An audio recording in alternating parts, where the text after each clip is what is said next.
What's up, YouTube, man? Welcome back, man, to another video, man. If you're new to the channel, man, my name is JR, and I tell prison stories, man. I did 10 years in the Georgia Department of Correction. I share my stories, share my journey, and let you know what it was like for me during my 10 years. Now, this story, man, this took place, this happened like 2 weeks after I got to Smith, man. Yeah, about 2 weeks. About 2 weeks if I got there, man, I ended up getting free pick and end up getting put in the hole. Well, if you don't know what a free pick is, they randomly pick you. You ain't the one that was involved in the incident or nothing. They just, hey, you. Sometimes they might just need to get somebody. They might just need to lock somebody up. They might just pick you. Let me take y'all back, man. I just got to Smith, and this is crazy. When we get there, man, we heard a war just popped off, man. Like a couple weeks before that, and the dorm that we was going to, they just let him off a lockdown. That was the dorm that it took place in. The Bloods and the Muslims that done got into it. So probably like 30 of us, man. A lot of dudes is like, man, we ain't going over there. We ain't going over there. Some dudes chose to go to the hole. But I'm like, man, I'm going in that dorm, man. As a matter of fact, it was me and C. Bill. And we got there, man. The search team brought us around there. Mind you, this is a whole new camp. And this is a whole new environment for us. I go there, man, the whole place just got this like black cloud over it. It's just this energy. You could already feel it as soon as you touch on the compound. We just walk into the dorm. They took us from intake. And we walked to the dorm, man. The search team, they ain't even bring us in. They just left us at the door outside. When people started getting their stuff, man, there were actually 4 of us. It was me, C-Bill, a GD dude, and this one Muslim dude, man. And it was crazy, this one Muslim cat, because they had just got into it with the Muslim, the Bloods, and wasn't no Muslims in this dorm. But Burr decided that he wasn't going to the hole, that he's coming on compound. Even though orderlies in the intake was telling him, like, man, you might not want to go over there. You might not want to go over there. He still decided that he's actually going in there. They just got off lockdown the day before this, bro, for the war that popped off. So we get in there, bro. It kind of reminded me of, like, Jackson. You know, these dorms are way different. These dorms, there's 96 people in these dorms at Smith. We get in there, bro. What made it remind me of Jackson is when you get in there, is the people just posted, stretched out on the range. They just looking. Guys like this, you know, people seeing people that they know. I heard somebody say Jamaica. I look like this. I was glad I seen somebody I know. I was glad, bro, because this environment looked totally different from where I'm just coming from. I'm just coming from a medium security facility, bro. I got my security upgraded. They upped my security because I got caught with 2 phones, bro, within like a couple of months. And these folks shipped me off. They raised my security and shipped me off, bro. So while we carry our stuff upstairs, I'm seeing dudes shaking up with dudes. You know, everybody just doing their normal thing in the dorm. But you could tell it was mostly like younger people in this dorm, bro. You wasn't seeing no old heads or nothing like that, what I'm used to seeing when I was at my last camp. So instantly, bro, I know this is going to be a whole different environment, bro. I could already feel it. You could tell our stuff is old. I was coming from a new prison, bro. And I come to this old place. You see all type of crazy stuff. So I'm like, okay, I go in the room, put my stuff down. I came back outside. I'm posted up. Everybody doing their own thing. Everybody doing their own thing. Dude came up there and hollered at me, man. That was dude that was calling my name. And I knew him from the last camp. But he hadn't got transferred a couple months. Mind you, I didn't even know I was going to meet back up with him. So he like, man, what's up? Whoop, whoop, whoop. And the first thing he said, man, Jamaica, man, this some BS, bro. He said the last camp was sweet. He said, bro, this some BS. He, bro, like, bro, we going lockdown all the time. I'm like, what? And he talk, man. He eventually leaving. And I remember I standing up there talking to C. Bill. I'm like, Bill, you already see how this dorm set up? And like, yeah, bro, I see it, bro. I see it. And then this Panamanian dude, man, came down because he heard the dude calling me Jamaica. He pulled up on me, man. He's like, what's up? I'm telling him what's up or whatever. We get to talking. He asking me about music and all this stuff. He goes in his room. He come back. He showing me his music catalog. He got a whole bunch of dancehall albums, reggae albums, just everything, man. So there, I made an associate with somebody. I was associating with somebody else. So he telling me, man, like, yeah, man, we be going on the yard. He asking me if I be playing football or y'all say soccer. I'm like, yeah. So he get to introducing me to the other Hispanics. Mind you, this guy is like I'm 6'2", bro. He like 6'3", dark skin, just like me, probably just like the same. He looked, like I say, taller, a little bit skinnier than me though. But he was Hispanic. He was Panamanian. And you could be like, man, he a regular black dude. But when you hear him start speaking Spanish, you like, oh yeah, he definitely ain't from no English country. But yeah, man, the next day we went out there and we played soccer on the small yard. Now the small yard is when you go to the back of the dorm. They got a little yard out there. They might got a pull-up bar, the dip bar. You get a half a basketball court and just like a little space you could walk around, man. So dudes just be out there chilling, but we had done made 2 goals and cut a little section off on the yard, and we was out there playing all day. So the first day was pretty much smooth, man. Smooth sailing. Everybody gambling. You get to see who is who. All the GDs, all the Bloods. The one Muslim that was in there, I guess he knew some of the people in there from other camps, because I see them around, dudes talking. I guess he wasn't uncomfortable at all. But if I was a Muslim, bro, I wouldn't have been in there, just to be honest with you. You can't be stupid. Why would you put yourself in a dorm that just came off lockdown where the Muslims got poured out? Why would you go in there as the only Muslim and you're new to this camp? Sometimes we could be naive, we could be bullheaded and be like, we got the biggest heart and we go crazy. But that could also cost you a whole lot. So as time go on, man, I'm seeing how everybody operating in here. And one of the things I took notice to ASAP was these dudes was actually staying up. Because sometimes I get up in the night and I'll be looking. Because, you know, I'm new here, bro. So I'm still trying to see everything. I get up and I see these dudes. They be up in the dorm, bro. Everybody else be locked down. They be up. I'm like, what's going on around here, man? So I asked the Hispanic dude. I'm like, man, what's up? Something just different about this dorm. I'm like, what you talking about? He's like, yeah, man, let me tell you something. Everybody on cream. This is a 96-man dorm, bro, and probably 87 people on cream. Blacks, whites, Hispanic, bro. All the way on it. And now after being there, man, you get to seeing this. You're starting to notice. You're trying to see who. I'm trying to see who is who on it. Who's who on it, bro. Sometimes you see some people, they look decent or whatever, bro, but they might be sneaking and geeking, hiding and doing it. They ain't out full-fledged like everybody else. And then when I noticed you had some dudes in there, bro, the ones that be up all night, you hear them sometimes in the daytime. Man, shawty, we ain't sleeping tonight. No sleep, gang. No sleep, gang. No sleep, gang. We ice skating. Meaning they on the cream. These dudes be up for like 2 weeks sometime, bro. They be up for like 2 weeks. And one thing I noticed, they gamble a lot in this dorm, man. They gamble a lot. They was playing the Georgia Skin. I don't know if y'all been to Chain Gang or whatever. I don't know if they played on the street, but it's got this game that they play, Georgia Skin. Every time the store come, man, as soon as the store come, them folks and gone, and everybody pay who they need to pay, and people collect, they going to that skin table, bro. So I used to stand up upstairs where my room was, and I used to watch them. You might have a skin game going on over here. It might be 6, 7 dudes in it. Net bags of food around them. They in a circle. Everybody like, you know, everybody going crazy. Everybody waiting for their car to come out so they could clean the board up. You might see one dude, he go like this, scoop everything up. It might be $20. They talking smack to each other. Go get some more money. Go get some more money. Go get some more so I could take it. That's how they doing. Mind you, I tell you, this is a whole different environment from where I just came.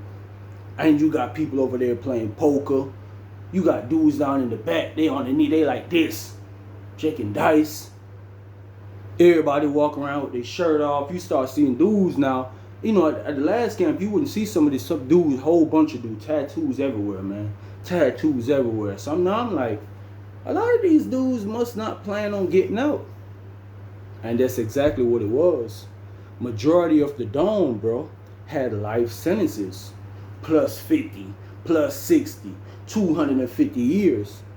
These were the guys that they sent me to be around. That's when I made another decision. Like, man, this is gonna be crazy. I had to regroup again, man. I was like, oh, back to the drawing board. I gotta figure this out again. Because I'm here now. I'm pretty much stuck at a level 5 camp, bro. And I already could see how it gonna go, bro. And as time go on, bro, I'm seeing dudes arguing in there. One thing that used to always take place at the skin table, bro. dudes will be accusing dudes of cheating at the skin table. And I always see that. And they be talking, you had this one Hispanic dude, man, all crazy. When he said his name is Crazy, he is crazy for real, man. Tattoos everywhere, short. You know, he from LA. He was banging Sir 13, Sereno. Tattoos everywhere, man, all on his head. He act like he black, shirt off. He be the only Hispanic down there at the skin table. You might see the other Hispanics when he be down there yelling, scraping up food, just talking smack, because he be talking smack, bro. That man been gone since he was 13 years old, bro. And at that time, he had to be like in his late 30s. That man done got bald and everything, bro. He done lived his whole life in chain gang. So he was a vet. But every time he down there playing and yelling, you could see the other Hispanics. They don't really like it because they don't like to be involved. And I could say this, and I'm not trying to say something bad about Hispanics, bro, but they can tend to be somewhat racist against blacks. Because they looking like, why he playing with all them black dudes? That's the look that they got on their face. And they know that it could open doors for problems. That was the main reason why they was like that. They could open doors for issues, for war to start, everything. They down there talking smack. Sometimes I'm wondering if they serious. They talking greasy to each other, man. I noticed that. And one of the other crazy things I noticed, bro, every day, every night, the dorm be sounding like a metal workshop, bro. Literal metal workshop, bro. You might hear metal banging everywhere all day, all night. Boom, boom, boom, boom. As a matter of fact, the bed I had in my room, bro. The bed I had in my room, when you jump on that bed, bro, it just be dancing like this. It just be shaking, especially if you're on the top bunk, bro. Because they done all the reinforcement pieces, bro, them big old piece of metals and stuff like that. Man, dudes be taking that off all day, man. Dudes might sit down there all day. Just take one little piece off, So that's all you hear was tools making tool all day, man. As a matter of fact, the next door to me, bro, it was like a real metal workshop. You hear, that's all you hear. One dude be posted outside. He watching. When the police coming, once the police coming, dudes going down anyway. 12 on the floor, and let you know which side of the dorm they on. They might be on the cooler side. They might be on the shower side. But he's at the door, and he'll just tap, pop, pop. You know what I'm saying? When police come in there, they'll shut operation down. Shut operation all the way down, man. Now this took place, man. It was one day. It was store call, man. Commissary came, and once commissary came, everybody was pretty much happy. If you've been there, you know that when that gas station food is come and that people gone, everybody's happy. That's one of the happiest days in chain gang for people in there. They making Bombays. Everybody be eating exclusive food. You know what I'm saying? They started gambling at the skin table again. They there all day, man. All day, whole day. Now in the night, it was left with two people at the table. You had the blood dude named Kid, and you had Crazy. They was going head up, skinning each other. But you could tell Crazy was up on him because Crazy net bag was crazy big. That man had a big old net bag like this. He couldn't even hold it like this no more. He put it on the floor. His food next to the net bag and everything. He called one of the Hispanics. They said what he said in Spanish. They came down and loaded up. Next thing you know, police come in there. Time for lockdown. Get ready for lockdown. And he like, man, that's it for today. He scoop all this food up. You can tell Kid face now. Kid look sad. He just lost everything he had. That's what it looked like. He just lost the house, the land, everything. That's exactly what it looked like. So the next day we got up, man. They telling us we got to prepare for inspection. The inspection team about to come around, man. So you know, I'm pretty much new to this camp, so you got to make sure your bed be all right, man. Nothing crazy, your locker box. Because this was my second inspection. They wasn't coming around like that when I just came. Man, them people come in there, they go through your stuff. Nah, they real detail here. You know that they're real detail, bro. And this is where I see this man, Debo, was in action. My first time seeing him action. He came in the dorm that morning, bro. And he was a part of the inspection team. And if you've been there, you know Debo, you know how crazy Debo is. He's like a hound dog, bro. He gonna find whatever you got, he gonna find it. And he pulling up by himself, bro. He was the unit manager. He pulling up by himself. He big old black Jamaican dude. First thing he told me when I first came on compound, about to come on the compound with the foolishness, you know. If you hear, I was telling you I was out when I was in classification. Yeah, he said, yo, about to come on the compound with the foolishness, because it was a lot of Jamaican guys there, bro. It about 4 of them on the tier program itself. And some of them left on compound. So as soon as they did their thing, bro, as soon as he about to left out the dorm, he walking past the last couple of dudes, that man stopped, bro, like this, and turned and looked at the dude and said, get on the wall. Next thing I know, he like this. He pulled this big old piece of metal, bro. Big old piece of, guess what? It wasn't even sharper than nothing. It looked like dude of them had just broke it off and just kept it on him. He didn't want to hide it nowhere. But it wasn't even sharper than nothing. Man, he took that off that man, he said, turn around.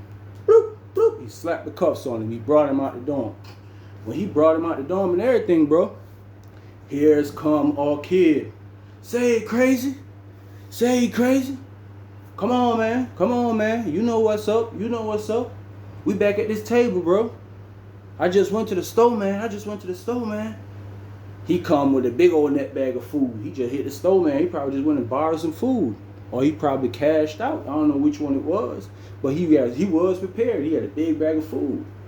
Crazy was like, man, look, man, I'm finna come on, man. You gonna wait. So they down there. They down there. They skinning. They skinning. They talking smack. I'm up there on the rail. I'm like this. I'm just sitting down watching everything, man. Sitting down watching everything, like whole movement everybody got going on. And then I heard it's crazy. It was like, man, stop doing that, man. Stop doing that. I'll be telling you about that. Stop doing that. Stop trying me. The kid was like, my bad, man, my bad, my bad. But you can look at crazy and tell he was upset. He was pissed. He was pissed off, bro. And I say about 5 minutes after this, bro, I heard him again, man, I told you about that, man. I told you about that. You keep trying me, homeboy. You keep trying me. Why you keep trying me? Why you keep trying me? That man grabbed that bag of food, bro, and he shot upstairs. He shot upstairs. When he shot upstairs, bro, mind you, other people in the dorm, people just doing their regular thing, what they do every day, but people are watching them because they're loud. They attracted a lot of people. So you can see the Hispanics when they seen that, when they seen Crazy go to the room, mind you, they know him, bro. When they see him shot to the room like that, mad like that, they already knew what time it was. So I see dudes going to other rooms, and it was another Sereno down there, man. He used to be real quiet, though. He don't say much, bro. You had like 4 of them in the dorm. They don't really say much. When he went to that room, they went to grouping up. And I seen some of the Hispanics, you know, they wasn't gangbanging. Some of them were older. They just chill. It's just that they were Hispanics and they was gangbanging. Man, that man went in that room, man, kid. He went over there, the Bloods, they went to rallying up. They went to rallying up and everything, bro. Pandemonium. Now, this is my first time about to see something about to happen in this place, bro. And when I could tell you it went from 0 to 100 real quick, bro, it went ASAP, fast as ever, bro. Everything just flipped like this. I'm like, bro, everything was just good. Whatever it was at the gambling table, they probably could have sorted out. When that man Crazy came out the room, bro, he had them 2 Serenos beside him. He went down on the big floor, bro. That man went down there on the big floor, in the middle of the floor, bro. Ain't nobody on the floor, bro. The Bloods that done went to one side, mind you, they was deep, bro. It had to be about 35 blood, bro. We in the 96-man dorm. It's a lot of them, bro. GDs, they gathered up one side, so now I'm trying to see how they act when it's about to pop off or it's about to go down. If you ain't really in the mix of what's going on, I heard the GDs who said, he said, man, if you GD, man, get off the big floor. Get off the big floor. He was telling his people to get off the floor because they about to dance. That's when I seen Crazy like this. Man, that man pulled out something like this, bro. The part that was sharpened, you could see it just shining. And he had a string on it. Tie around his hand. Jacket on. Tie around the jacket like this. So one of the Blood guys now, Kid, you couldn't even see Kid. Kid was hiding somewhere, bro. One of the Blood guys, you could tell he had some type of motion in there. He's like, man, let me talk to you, Crazy. Crazy like, I don't want to talk. I don't want to talk. Mind you, it's 3 Hispanics on the floor, but they Sereno. It's other Hispanics in the dorm. you could tell that they ain't really with it because they, like I told you, they be looking at him because they know that gambling could start stuff. So they like, they ain't really with it like that. So the Bloods was like, man, look, man, let's just chill, bro. We just got off lockdown, bro. We ain't trying to go back on lockdown, bro. So they were like, man, kid, what you did, bro? They were like, bro, we tell you stop doing that BS, bro. You getting the stuff for that people, bro. We just got off lockdown, bro. We just got off lockdown. You trying to send us back to lockdown? But the truth of the matter was, bro, the Bloods were deep. But what I came to understand over the years of being in a level 5 camp, they ain't had the artillery that the Hispanics had at that time, bro. Because it had to be about 12 Hispanics. When the machetes came out, bro, because the other 2 guys, they pulled out machetes too. They ain't had those. They lay down, bro. And sometimes you might have to do that, bro. You got to be smart, bro. You can't be bullheaded. You can't just be running out there. They lay down. They talked it out. They was like, man, let's talk, man. Let's talk. Crazy. He kept hesitating. So Crazy, after that, man, he went back up in his room. Passed me, man. I'm on the rail. I'm like this. I'm really like, everything is going through my head. I'm like, man, these folks got swords, bro. Ain't no way. They got swords. Long swords, sharp. And these are the Bloods, and they really just trying to talk it out, bro. Because they know they ain't got no straps or nothing like that. At least not nothing like that the Hispanics got, bro. These were sharp on the machine. So when Crazy went up to his room, bro, Kid trying to go up there and another dude trying to go up there, bro, just try to go talk to him or whatever. So when Kid and the other guy go up there, the other guy trying to go in, but Kid was trying to go in too. So he telling Kid, man, stay out, man. You the one that caused all this BS. Stay out. He pushing him. Mind you, they right beside the room I'm in. Next thing I know, I see the police start flashing the light. It's the daytime, but you can see the light. When you look behind the glass in the boot, you can see it. So they're like, man, 12 looking, man. 12 looking. Y'all break up. Y'all break up. They don't want it to be clustered up. Because when it's clustered up, the police could tell that there's something going on. So they telling everybody to disperse. So what I did, I slid in my room, bro. I slid off in my room. My room is right next door. Here come the search team and a whole bunch of people running down there, bro. Because when they call codes in these dorms, bro, they know what it is. It could just go from 0 to 100. So they come down there. What going on in here? What going on? Mind you, these is the Hispanics and the Bloods. When Debo came down there, bro, remember he just locked the dude up for the piece of metal earlier in that morning. When he came around there, bro, he came straight up. That man came to my room. I was standing in the door like this. My roommate was on his bed. That man came. He like, pop this door. He pulled me out. He's like, what's going on? I was like, what's going on? He's like, what you got going on this morning? I'm like, what you got going on this morning? I don't know what you got going on. I ain't got nothing going on. So he's like, why I was up here fighting. It's like fighting. I was like, man, there wasn't nobody fighting. So he was like, it wasn't you. I'm like, it wasn't no fight. He was trying to get me to tell. But I was smart. I know what he was coming with.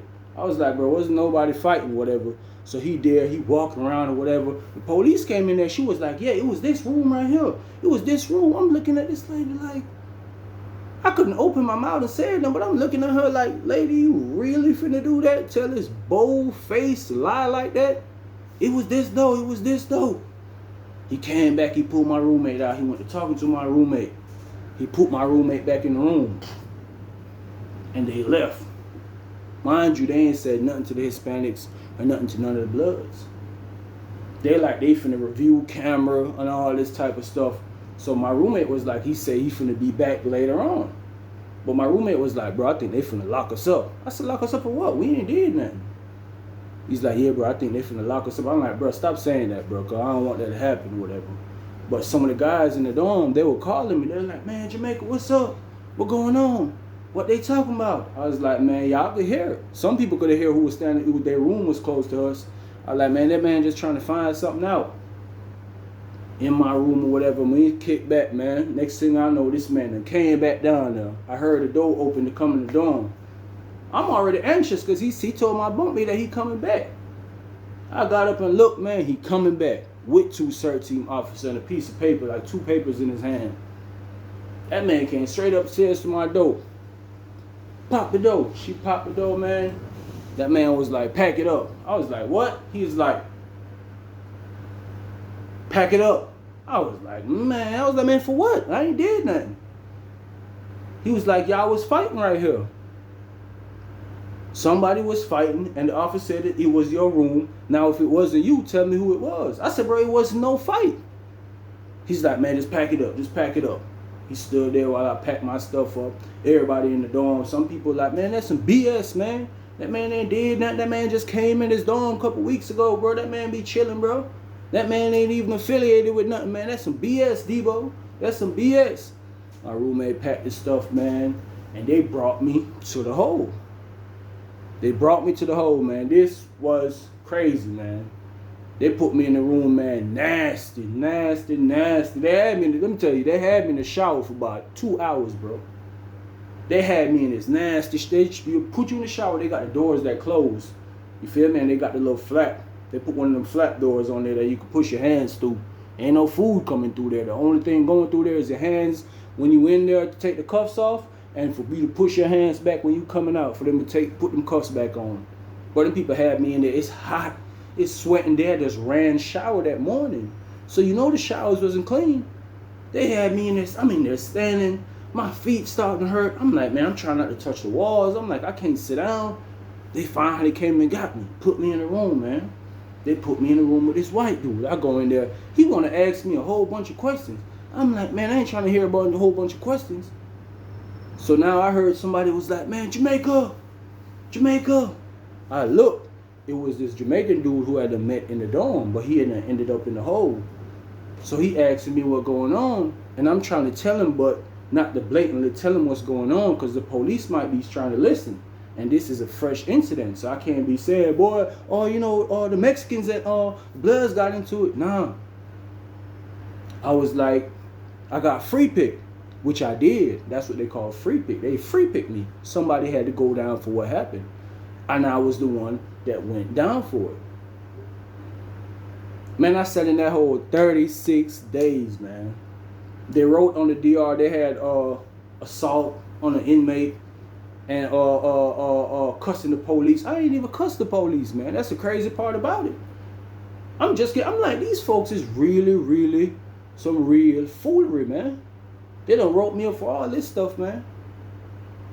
It's like 36 days, man. While I'm in there, I'm talking to the Jamaican dude, and it was the Jamaican dudes on the tier program. I heard them over there, so I used to talk to them through the back window. So sometimes, you know, all night, man, we just talking or whatever. I'm like, man, this place right here is some BS, man. And while I was in there, one day, man, the orderly came. The orderly came in there, a big old bag of food, man. So sliding stuff under the door. I get up, I'm like, what's up?